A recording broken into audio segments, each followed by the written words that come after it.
আসসালামু আলাইকুম। আশা করি সকলেই ভালো আছেন।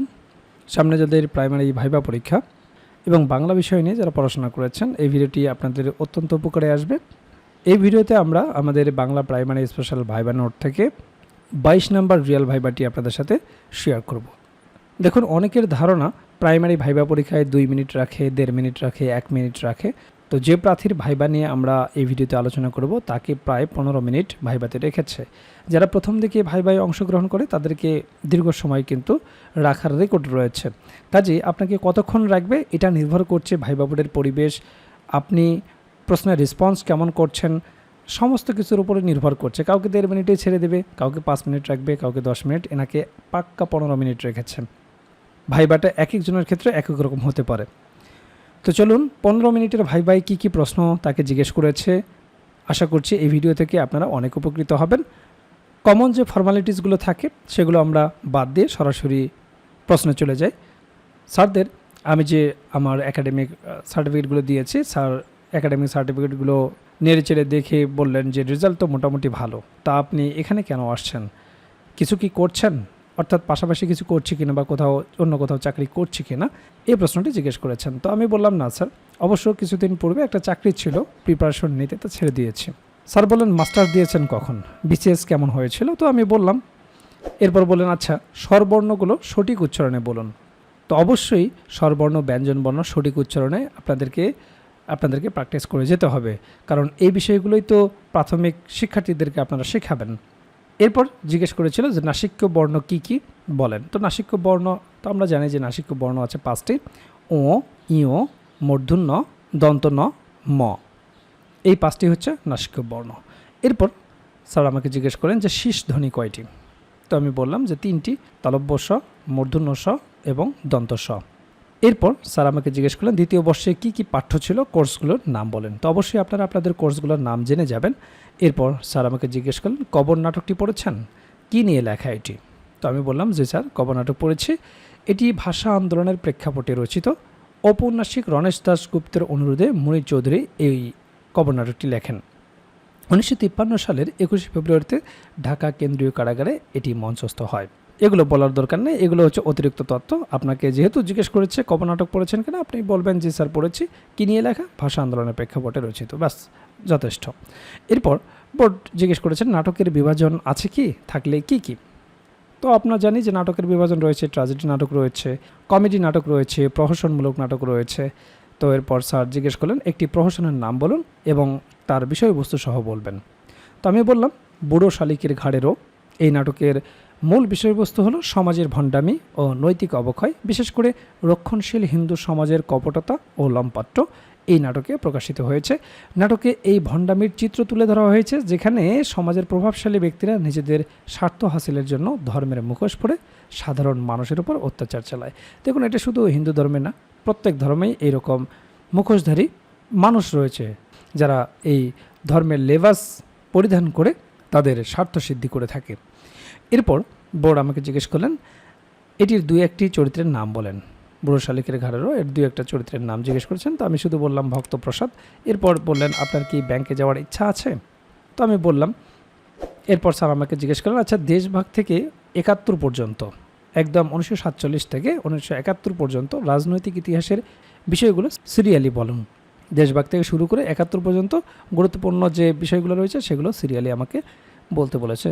তো আমি বললাম স্যার 1946-এ দাঙ্গা হয়েছিল, 47-এ দেশভাগ হয়েছে, 1948 সালে ভাষা আন্দোলনের উত্থান হয়েছে, 1950 সালে ফজলুল হকের জমিদারি প্রথা বিলোপ হয়েছে, 1952 সালে ভাষা আন্দোলনের বাস্তব রূপ লাভ করেছে এবং 1956 সালে অন্যতম রাষ্ট্রভাষা হিসেবে বাংলা স্বীকৃতি প্রদান করা হয়েছে। 1962 সালে শিক্ষা আন্দোলন হয়েছে, 1966 সালে 6 দফা আন্দোলন হয়েছে, 1968 সালে আগরতলা ষড়যন্ত্র মামলায় বঙ্গবন্ধু গ্রেপ্তার হয়েছিলেন, 1969 সালে মামলা থেকে মুক্তি পেয়েছিলেন, প্লাস গণ অভ্যুত্থান সংগঠিত হয়েছিল, 1969 সালে নির্বাচন হয়েছিল এবং 1971 সালে মুক্তিযুদ্ধ হয়েছিল।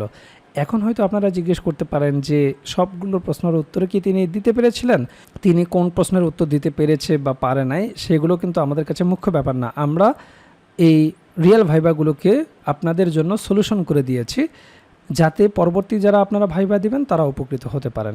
এখন প্রার্থী কতটুকু প্রশ্নের উত্তর করতে পেরেছে এটা আমাদের কাছে মুখ্য বিষয় নয়, এটা তিনিই ভালো জানেন যে কতগুলো প্রশ্ন তিনি উত্তর করতে পেরেছেন, ঠিক আছে। তবে এই প্রশ্নগুলো তাকে ফেস করতে হয়েছে, ঠিক আছে। আর আমরা এগুলো সমাধান করে আপনাদের কাছে প্রেজেন্ট করছি, যাতে পরবর্তীতে আপনারা ভালোভাবে ভাইবা দিতে পারেন। অনেকে এই ধরনের মন্তব্য করে থাকেন জন্য কথাটা বললাম।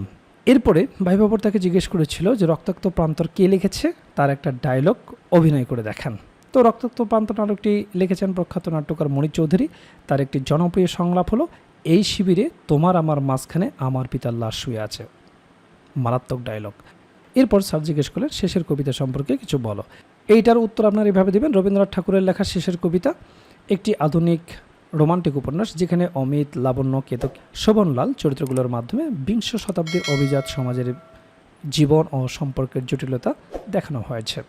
এরপর স্যার জিজ্ঞেস করলেন যে একটি কবিতা থেকে 2 লাইন আবৃত্তি করো। তো আমি আবৃত্তি শুরু করতেই স্যাররা বন্ধ করে দিয়েছেন। এরপর স্যার আমাকে জিজ্ঞেস করলেন যে মঞ্চ নাটক ও টিভি নাটকের মধ্যে পার্থক্য কী। তো আমি বললাম নাটকের সাহিত্যিক রূপকে অভিনয়ের মাধ্যমে মঞ্চ নাটকে উপস্থাপিত হয়, আর টিভি নাটক শুধু অভিনীত হয়, এর কোনো সাহিত্য মূল্য থাকে না। এরপর স্যার বলেন আপনি কি আসলেই প্রাইমারিতে চাকরি করবেন। তো আমি আমার নিজস্ব মতামত দিলাম। আপনাদেরকেও যদি এই প্রশ্ন জিজ্ঞেস করে যে আপনি কি আসলেই প্রাইমারিতে চাকরি করবেন কিনা, যেহেতু আপনি ভাইবা দিতে গেছেন, এখানে না বলার সুযোগ নেই যে আমি চাকরি করব না, তাহলে তো আপনি চাকরিই পাবেন না। আপনাকে ইমপ্রেস করতে হবে যে চাকরিটা কেন আপনি করতে চান, সেই বিষয়টি সুন্দরভাবে গুছিয়ে বলতে হবে। এরপর স্যার জিজ্ঞেস করেন বয়স কত চলছে, বলার পর অন্য সেক্টরগুলোতে চেষ্টা চালিয়ে যান, এমন কথা স্যাররা বললেন। আমি বললাম যে স্যার অবশ্যই। এরপর বোর্ড বলেন ওকে, বেস্ট অফ লাক, এখন আসুন। আমি ধন্যবাদ এবং সালাম দিয়ে চলে আসলাম। তো আপনারা দেখলেন ভাইবা বোর্ডে কী ধরনের প্রশ্নগুলো জিজ্ঞেস করা হয়, কোন কোন বিষয় থেকে প্রশ্ন জিজ্ঞেস করা হয়। আর এই বিষয়গুলো নিয়েই আমরা তৈরি করেছি প্রাইমারি ভাইবার জন্য কমপ্লিট একটা প্যাকেজ, যে প্যাকেজে আপনার বিষয়ভিত্তিক ভাইবা প্রশ্ন তো থাকবে, একেবারে রিয়েল ভাইবার আলোকে বিষয়ভিত্তিক নোটটি তৈরি করা হয়েছে, যেখানে বিগত বছরে যে রিয়েল ভাইবাগুলো হয়েছে তা সুন্দরভাবে সমাধান করে দেওয়া হয়েছে। সেই রিয়েল ভাইবাগুলোও যদি আপনারা ভালো মতো দেখে যান, সেখান থেকেই বেশিরভাগ প্রশ্ন আপনারা কমন পেয়ে যাবেন। এছাড়াও আপনারা জানেন যে ডিপার্টমেন্টে আপনি ভাইবা দিতে যাবেন, সেই ডিপার্টমেন্ট সম্পর্কে অবশ্যই আপনাকে প্রশ্ন জিজ্ঞেস করতে পারে। তো সেই বিষয় সম্পর্কে একটা ভাইবা নোট থাকবে, প্রাইমারি সম্পর্কিত একটা ভাইবা নোট থাকবে। প্রাইমারি ভাইবাই অবশ্যই আপনাকে অনুবাদ জিজ্ঞেস করবে, অনুবাদের উপর একটা ভাইবা নোট থাকবে, যেগুলো প্র্যাকটিস করে গেলেই যথেষ্ট। এরপর আপনার নিজ জেলা সম্পর্কে অবশ্যই আপনাকে 2-1টি প্রশ্ন জিজ্ঞেস করতে পারে। আপনার জেলা কেন বিখ্যাত, আপনার জেলা দর্শনীয় স্থান কি, আপনার জেলার নামকরণ ইতিহাস কি, বিখ্যাত খাবার কি, ভাষা ও সংস্কৃতি সম্পর্কে জিজ্ঞেস করতে পারে, মুক্তিযুদ্ধে কী অবদান রেখেছিল। নানাবিধ গুরুত্বপূর্ণ প্রশ্ন থেকে আপনাকে 2-4টি প্রশ্ন জিজ্ঞেস করতে পারে। তো সে সম্পর্কিত আপনার জেলার ওপর সুন্দর একটা সাজানো গোছানো নোট থাকবে। এছাড়াও 1947 থেকে শুরু করে বর্তমান সমসাময়িক পর্যন্ত গুরুত্বপূর্ণ বিষয়ের উপর যে সমস্ত প্রশ্নগুলো আপনাকে জিজ্ঞেস করতে পারে, সেই বিষয়গুলো নিয়ে সুন্দরভাবে সাজানো গোছানো একটা সাধারণ জ্ঞান ভাইবা নোট থাকবে। এছাড়াও আপনারা জানেন যে প্রাইমারি ভাইবা বোর্ডে বাংলা ব্যাকরণ এবং সাহিত্য অংশ থেকে বেসিক কিছু প্রশ্ন জিজ্ঞেস করে থাকে, সে বিষয়ে একটি ভাইবা নোট থাকবে। এছাড়াও গণিতের একটি বেসিক ভাইবা নোট থাকবে। আপনারা জানেন যে পাটিগণিত, বীজগণিত এবং জ্যামিতি অংশ থেকে কিছু বেসিক প্রশ্ন জিজ্ঞেস করা হয়। যেহেতু আপনি প্রাইমারির শিক্ষকতা করবেন, একেবারে বেসিক জিনিসগুলো যদি আপনি না বলতে পারেন, তাহলে চাকরি পাওয়াটা আপনার জন্য দুষ্কর হয়ে যাবে। কাজেই ভাইবা পরীক্ষায় আপনি যত ভালো করবেন, আপনার চাকরি পাওয়ার সম্ভাবনা তত বেড়ে যাবে। কাজেই যারা প্রাইমারি ভাইবার জন্য গুছিয়ে কার্যকর একটা প্রস্তুতি নিতে চান, আমাদের ভাইবা প্যাকেজটি দ্রুত সংগ্রহ করুন। ইতিমধ্যে অনেক প্রার্থী আমাদের কাছ থেকে ভাইবা প্রার্থী সংগ্রহ করেছেন, তারা প্রস্তুতি শুরু করে দিয়েছেন। এখনও যারা প্রস্তুতি গুছিয়ে নিতে পারেন না, স্ক্রিনে দেওয়া হোয়াটসঅ্যাপ নাম্বারে যোগাযোগ করে আমাদের কাছ থেকে প্রাইমারির এই ভাইবা প্যাকেজটি সংগ্রহ করতে পারেন। প্যাকেজটি আপনারা 2 ভাবে নিতে পারবেন। আপনারা হার্ড কপি নিতে পারবেন কুরিয়ারের মাধ্যমে, এছাড়াও পিডিএফ প্যাকেজ আপনারা নিতে পারবেন। কাজেই দেরি না করে দ্রুত স্ক্রিনে দেওয়া হোয়াটসঅ্যাপ নাম্বারে যোগাযোগ করে প্যাকেজটি সংগ্রহ করুন।